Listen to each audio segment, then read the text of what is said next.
அகிலம் நியூஸ் நேயர்களுக்கு வணக்கம். இன்றைய நாளுக்கான தலைப்பு செய்திகள்.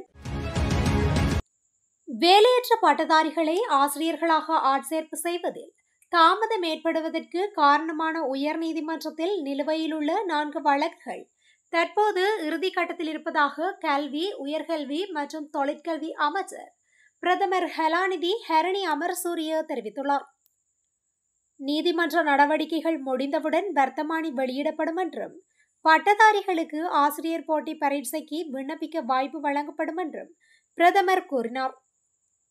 வேலையற்ற பட்டதாரிகள் கூட்டு சங்கத்தின் பிரதிநிதிகளிடையே கல்வி அமைச்சில் நடைபெற்ற கலந்துரையாடலின் போது பிரதமர் இதனை தெரிவித்தார்.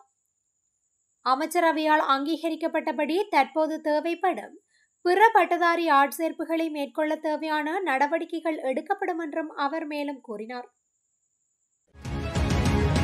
பேருந்துகளில் பணம் செலுத்துவதற்கு தேவையான டிஜிட்டல் அட்டையை 1 வருடத்திற்குள் அறிமுகப்படுத்த நடவடிக்கை எடுக்கப்படும் என்று போக்குவரத்து பிரதி அமைச்சர் பிரசன்ன குணசேன தெரிவித்துள்ளார். அதன்படி ஏற்கனவே கலந்துரையாடல்கள் நடைபெற்று வருவதாகவும், இது தொடர்பாக பெரும் முன்னேற்றம் ஏற்பட்டுள்ளதாகவும் பிரதி அமைச்சர் தெரிவித்தார்.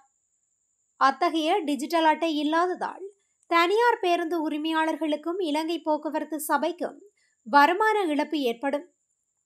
இலங்கை போக்குவரத்து சபையால் தினசரி இழக்கப்படும் வருமானம் 1 கோடி ரூபாவை நெருங்கும் என்றும் அவர் கூறியுள்ளார்.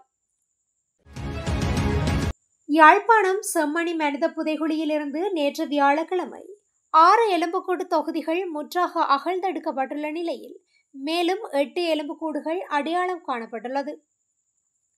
செம்மணி மனித புதைகுழியின் 2ஆம் கட்டத்தின் 3ஆம் பகுதி அகழ்வு பணிகள் கடந்த திங்கட்கிழமை ஆரம்பிக்கப்பட்டது. இந்நிலையில் வியாழக்கிழமை 4வது நாளாகவும் முன்னெடுக்கப்பட்டது. செம்மணி மனித புதைகுழியின் 2ஆம் கட்ட அகழ்வு பணிகளுக்காக நீதிமன்றம் 45 நாட்கள் அனுமதி வழங்கியுள்ள நிலையில் வியாழக்கிழமை 36வது நாளாக அகழ்வு பணி முன்னெடுக்கப்பட்டது. இலங்கையின் பல வங்கிகள் தங்களின் பெயரில் தோற்றமளிக்கும் போலி இணையதளங்கள் மூலம் தனிப்பட்ட மற்றும் நிதி தொடர்பான தகவல்கள் திருடப்படுவதற்கான அபாயம் இருப்பதாக வாடிக்கையாளர்களை எச்சரித்துள்ளன. இந்த வாரம் வெளியிடப்பட்ட அறிவிப்புகளின்படி மோசடிகள் மின்னஞ்சல் மற்றும் குறுந்தகவல் வழியாக போலியான இணைப்புகளை அனுப்பி வாடிக்கையாளர்களை மாற்றிய எழுத்துக்கள் அல்லது விசித்திர குறியீடுகள் கொண்ட இணையதளங்களுக்கு அழைத்து செல்கின்றனர். வாடிக்கையாளர்கள் இத்தகைய இணைப்புகளை அழுத்தாமல் அதிகாரப்பூர்வ இணைய முகவரிகளை நேரடியாக தட்டச்சு செய்து பயன்படுத்த வேண்டும் என அறிவுறுத்தப்பட்டுள்ளது. எல்லை நிர்ணய குழுவொன்றை மீண்டும் நியமித்ததால் மாகாண சபை தேர்தலை இன்னும் 3 ஆண்டுகளுக்கும் நடத்த முடியாத நிலை ஏற்படும் என தேர்தல்கள் ஆணைக்குழுவின் முன்னாள் தலைவர் மஹிந்த தேசப்பிரிய தெரிவித்துள்ளார். மாகாண சபை தேர்தல் காலவரையறையின்றி பிற்போடப்பட்டுள்ளமை தொடர்பில் பெப்ரல் அமைப்பு 28ஆம் திகதி வியாழக்கிழமை கொழும்பில் ஏற்பாடு செய்திருந்த கலந்துரையாடலில் உரையாற்றுகையில் மேற்கண்டவாறு குறிப்பிட்டார். திருகோணமலை முத்துநகர் விவசாய பகுதியில் நேற்றைய தினம் சூரிய மின்சக்தி உற்பத்திக்காக மேலும் ஒரு தனியார் கம்பெனியினர் உள்நுழைந்து வேலை திட்டத்தை முன்னெடுத்த நிலையில் அங்கு விவசாயிகள் மற்றும் குறித்த வேலை திட்டத்தில் ஈடுபட்டவர்களுக்கு இடையில் வாக்குவாதம் ஏற்பட்டுள்ளது. குறித்த சம்பவ இடத்துக்கு இலங்கை துறைமுக அதிகார சபையினர் உள்ளிட்டவர்களுடன் திட்டத்தை ஆரம்பிக்கவுள்ள குழுவினரும் உள்நுழைந்துள்ளனர். இதனை தடுக்க சென்ற விவசாயிகளை தனியார் நிறுவன ஊழியர்கள் தாக்கியுள்ளதாக தெரிய வருகின்றது. குறித்த முத்துநகர் பகுதியில் ஏற்கனவே மக்களின் விவசாய காணிகளை அபகரித்து தனியார் நிறுவனங்களுக்கு சூரிய மின் சக்தி உற்பத்திக்காக வழங்கியுள்ளதால் இந்த பிரச்சனை நிகழ்ந்துள்ளது. கல்முனை மட்டக்களப்பு பிரதான வீதியின் மருதமுனையில் இடம்பெற்ற விபத்தில் ஒருவர் உயிரிழந்துள்ளார். இந்த விபத்து வியாழக்கிழமை காலை மருதமுனை பிரதான வீதியில் இடம்பெற்றுள்ளது. இந்த விபத்தில் கடமை முடித்துவிட்டு வீடு திரும்பிக் கொண்டிருந்த கல்முனை மாநகர சபை காவலாளி ஒருவரே உயிரிழந்துள்ளார். மோட்டார் சைக்கிளில் பயணித்த ஒருவரும் இலங்கை போக்குவரத்து சபைக்கு சொந்தமான பேருந்தொன்றும் மோதியதில் இந்த விபத்து ஏற்பட்டதாக ஆரம்பகட்ட தகவல்கள் தெரிவிக்கின்றன. கந்தளாய் 91ஆம் கட்டை பகுதியில் நீண்ட காலமாக பாழடைந்திருந்த காணியொன்றில் நேற்று கைக்குண்டு ஒன்று மீட்கப்பட்டுள்ளது. கந்தளாய் போலீசாருக்கு கிடைத்த தகவலின் அடிப்படையில் அவர்கள் அந்த காணியை ஆய்வு செய்த போது அங்கு 87 G ரக குண்டு ஒன்று கண்டறியப்பட்டுள்ளது.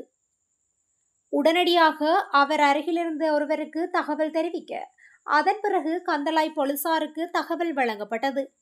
சம்பவ இடத்திற்கு விரைந்து சென்ற போலீசார் கைக்குண்டை அகற்றப்படும் வரை அப்பகுதிக்கு பாதுகாப்பு வழங்கியுள்ளதுடன் கைக்குண்டை மீட்டுள்ளனர். காற்றாடிகள் பறக்கவிடப்படுவதால் விமான நடவடிக்கைகளுக்கு ஏற்படக்கூடிய ஆபத்துகள் குறித்து இலங்கை விமானப்படை பொதுமக்களுக்கு எச்சரிக்கை விடுத்துள்ளது. இது தொடர்பில் விமானப்படை வெளியிட்டுள்ள அறிக்கையில், விமான நிலைய ஓடுபாதைகளுக்கு அருகில் காற்றாடி பறப்பது கடுமையான பாதுகாப்பு ஆபத்தை ஏற்படுத்துகின்றது. இது விமான விபத்துகளுக்கு பங்களிக்கும் காரணியாக உலகளவில் அடையாளம் காணப்பட்டுள்ளது. இலங்கையில் கட்டுநாயக்க, ரத்மலானி, ஹிங்குராங்கொட, சீனகுட, பலாலி, கட்டுகுருத்த, ஹொக்கல, வவுனியா, வீரவில மற்றும் மத்தள ஆகியவற்றை சுற்றியுள்ள பகுதிகளில் காற்றாடி பறப்பது மிகவும் ஆபத்தானதாகவே கருதப்படுகின்றது. எனவே இந்த ஆபத்துகள் குறித்து பொதுமக்கள் அவதானமாக இருக்குமாறு விமானப்படை வலியுறுத்தியுள்ளது. கொழும்பு கோட்டை தொடருந்து நிலையத்திலிருந்து பிற்பகல் 4:55 மணிக்கு பொல்கவில நோக்கி சென்ற அலுவலக விரைவு தொடருந்து எண்டரமுள்ள தொடருந்து நிலையத்தை கடந்தபோது தொடருந்தின் என்ஜின் தனியாக பிரிந்து சென்றுள்ளது. இதன் காரணமாக எண்டரமுள்ள தொடருந்து நிலையத்தில் உள்ள தொடருந்து கடவையில் பெட்டிகள் நின்றதால் பெரும் போக்குவரத்து நெரிசல் ஏற்பட்டதாக தெரிய வந்துள்ளது.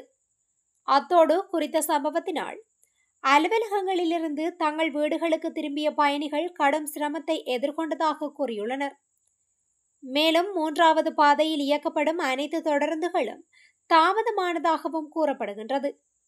இந்த நிலையில் கலன்று சென்ற அலுவலக விரைவு தொடருந்தின் இயந்திரம் சில மீட்டர் தொலைவில் நின்றதாகவும் தற்போது அது பெட்டிகளில் இணைக்கப்பட்டுள்ளதாகவும் தொடருந்து திணைக்களத்தின் மூத்த அதிகாரி ஒருவர் குறிப்பிட்டுள்ளார்.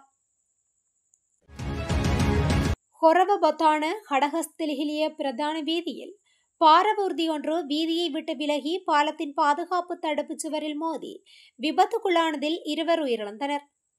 10 வயது சிறுமி உள்ளிட்ட 2 குறித்த விபத்தில் உயிரிழந்ததாக காவல்துறையினர் தெரிவித்துள்ளனர். வெளிநாட்டில் வேலைவாய்ப்பு பெற்றுத் தருவதாக கூறி 3.5 கோடி ரூபாய் பண மோசடி செய்த சந்தேக நபர் ஹேட்டனில் கைதாகியுள்ளார். துபாய் நாட்டில் உணவகம் மற்றும் வீட்டு பணிப்பெண் ஆகியோருக்கான வேலைவாய்ப்பு காணப்படுவதாக கூறி ஒரு நபரிடமிருந்து 12 லட்சம் தொடக்கம் 15 லட்சம் வரையிலான தொகையினை பெற்றுள்ளார். அதன்படி 3.5 கோடி ரூபாய் பணத்தை சந்தேக நபர் பெற்றுள்ளதாக போலீசாரின் ஆரம்பகட்ட விசாரணைகளிலிருந்து தெரிய வந்துள்ளது. சம்பவம் தொடர்பாக ஹெட்டன் போலீஸ் நிலையத்தில் உள்ள ஹெட்டன் போலீஸ் அதிகாரியின் காரியாலயத்தில் மொத்தம் 49 முறைப்பாடுகள் பதிவாகியுள்ளதாக போலீசார் தெரிவித்தனர்.